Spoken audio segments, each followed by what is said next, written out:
सुनाया था एक बार भगवान शंकर की कृपा। माता पार्वती जी से कहा चलो मैं आपको अपने भक्त के दर्शन कराता हूं। बोले चलो प्रभु। तो बोले पहले अभक्त के दर्शन कर लो, तब भक्त के दर्शन आप सुख पाओगी। तो गए तो सुपारी कतर रहे थे बैठे, इसमें बढ़िया गद्दा लगा हुआ था, गिरदा लगा हुआ, 50 गाय 50 भैंसे दूध दुही जा रही थी। प्रातःकालीन का समय था। संत वेश में गए और कहा भगत जी 100 ग्राम दूध दे दो, शालिग्राम भगवान को स्नान कराना है। चल दिया सुबह से, और क्या क्या बोलना सो। महादेव जी ने कहा हे भगवान, जितनी संपत्ति और वैभव इससे दुगना इसकी कर दो। माता जी ने कहा औघड़ इसीलिए कहा जाता है इनको, बड़े औघड़ नाथ है। 100 ग्राम दूध ले दिया, गाली दिया, ऊपर से कह रहे संपत्ति कह दो दुगनी। बोली नहीं पर अंदर अंदर बहुत विचित्र औढ़र दानी है इनका। आशुतोष बोले चलो भगत के दर्शन। बोले अभक्त तो ऐसा था कि अगर आप साथ ना होते तो इसको भस्म ही कर देती हम, क्योंकि अंबा तो शक्ति है।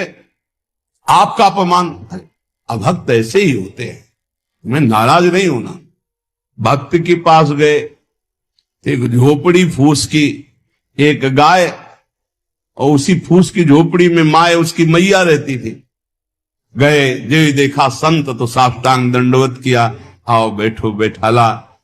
100-200 ग्राम गाय का दूध होगा, वो बढ़िया पान करने को ले दिया। प्रभु थोड़ी देर भगवत चर्चा हुई। भगवान श्री ने कहा अच्छा भाई चलते हैं, हम तो विचरण करते रहते हैं। बोले संत भगवान कभी पुनः कृपा करके आना। हम कुटिया के बाहर निकले और कहा हे करुणा निधान भगवान, इसकी गैया और मैया दोनों हटा दो, मार दो। अंबा जी ने कहा आप बर्दाश्त नहीं होगा।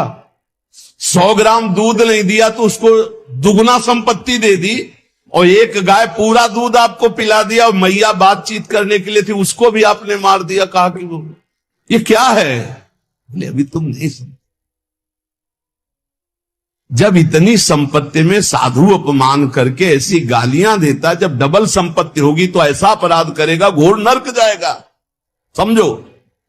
और इसका कुछ मन मैया में जाता है, कुछ गैया में जाता है। दोनों भगवान के पास गए, वे अखंड हमारा चिंतन करेगा, ये हमें लीन हो जाएगा। माता जी का ये बात तो सही। तो बोले जिस पर मैं कृपा करता हूं इस माया प्रपंच से उसे अपने स्वरूप में स्थित करता हूं।